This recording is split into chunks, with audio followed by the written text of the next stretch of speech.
Ah, les jolies colonies de vacances. Permettre à vos enfants de partir voler de leurs propres ailes. Mais on se fait du souci, c'est normal. Comment choisir le bon organisme, la bonne destination, la bonne formule et le bon budget? Suivez le guide.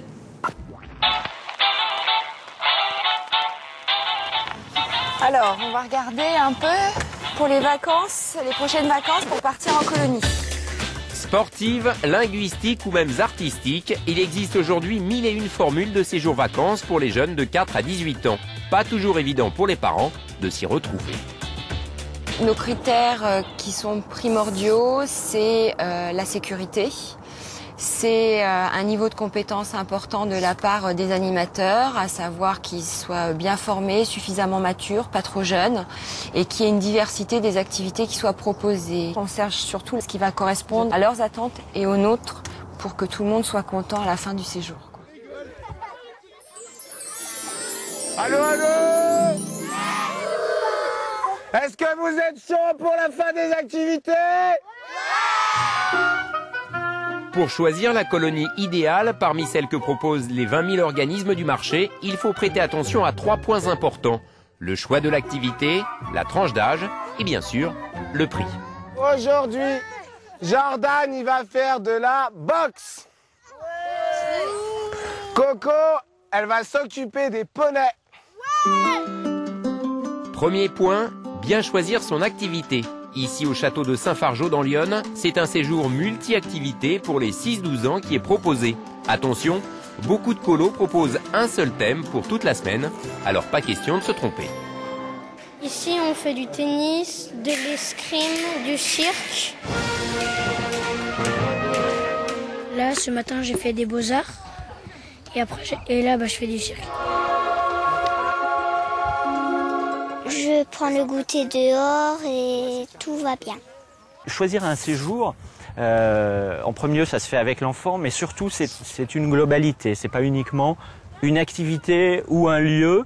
Un séjour, c'est une vie avec tout un groupe. Et bien souvent, c'est tout autant l'ambiance de ce groupe que les activités qui font les jolis souvenirs. Second point important, choisir la colo en fonction de l'âge de son enfant. Dès 4 ans, il est possible de l'envoyer en colonie de vacances. Reste à savoir quelle tranche d'âge lui correspond le mieux. Si on prend l'exemple d'un enfant de 6 ans, il peut être dans une tranche d'âge qui est 4-7 ans. Il peut y avoir aussi des séjours qui le concernent, qui sont des 5-9 ans. Il peut y avoir des séjours 6-12 ans. Ça dépend de son niveau de maturité, son niveau de sociabilité. Est-ce qu'il a des grands frères, des grandes sœurs? Est-ce qu'au contraire, il s'occupe plutôt de ses petites sœurs?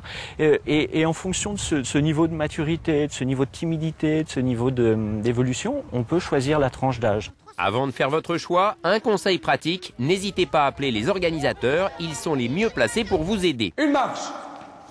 Et n'oubliez pas que ce qui compte pour les enfants, c'est les copains. Les copains ont une grande importance. D'ailleurs, le premier jour, c'est quelque chose qui n'est pas évident à mettre en place, de mettre tout le monde ensemble.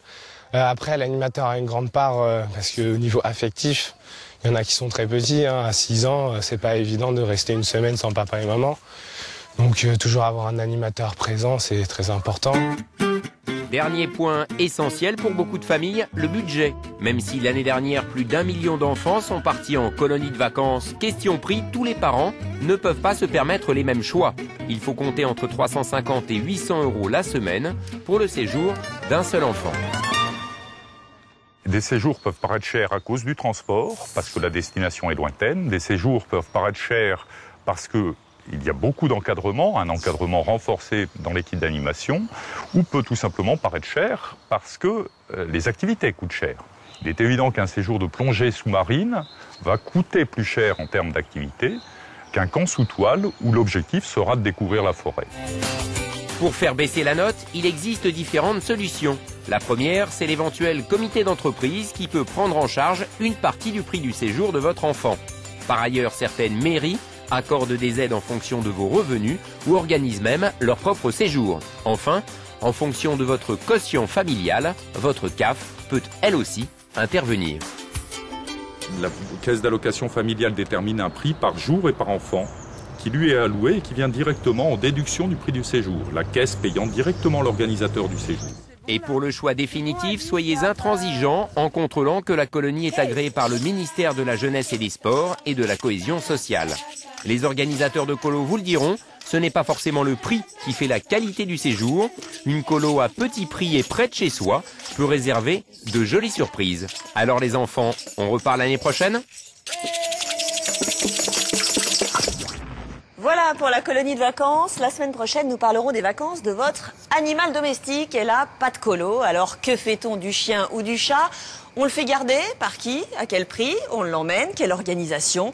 Vous saurez tout la semaine prochaine dans C'est notre affaire. D'ici là, n'hésitez pas, France5.fr, rubrique C'est notre affaire. C'est fini pour aujourd'hui. Ciao, bye bye.